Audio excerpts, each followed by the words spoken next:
என்ன மக்களே, காதுகுத்து ஃபங்க்ஷனுக்கு போலாமா? Welcome to the show. அறிஞ்சு புரிஞ்சு தெரிஞ்சு நடந்துக்கோங்க. தமிழக சட்டப்பேரவையில காதுகுத்து விழாக்கு அழைப்பு விடுத்திருக்காங்க ஏடிஎம்கே. தமிழக சட்டப்பேரவையில இடைக்கால பட்ஜெட்டை அமைச்சர் தங்கம் தென்னரசு தாக்கல் செஞ்சாரு. இந்த நிலையில இந்த இடைக்கால பட்ஜெட் கூட்டத்தொடருக்கு காதுகுத்து விழா அழைப்புதலுடன் பேரவைக்கு வருகை தந்து எல்லாரோட கவனத்தையும் ஈர்த்திருக்கிறாங்க அதிமுக உறுப்பினர்கள். கடந்த 4.5 வருஷமா பட்ஜெட் அப்படின்ற பேர்ல தமிழ்நாடு மக்களுக்கு நடத்தப்படும் மாபெரும் காதுகுத்து விழா இந்த வருஷமும் வெகு விமர்சையா நடைபெற இருக்கு. அதுல என்ன குறிப்பிட்டிருக்காங்கன்னா, அந்த பத்திரிகையில நாள் பிப்ரவரி 17, 2026, இடம் தமிழக சட்டமன்றம், நேரம் காலை 10 மணி முதல் அப்படின்னு போட்டிருக்காங்க.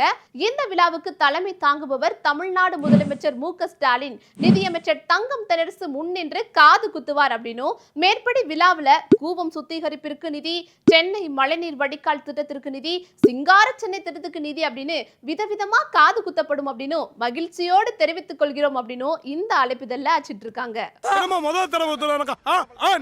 அது மட்டும் இல்லாம அந்த அழைப்பிதழ்ல பின் குறிப்புன்னு போட்டு சொத்து வரி, வீட்டு வரி, குடிநீர் வரி, மின் கட்டணம் அப்படின்னு பல்வேறு முறைகள்லையும் மொய் வைக்கலாம் அப்படின்னு அதுல குறிப்பிட்டிருக்காங்க.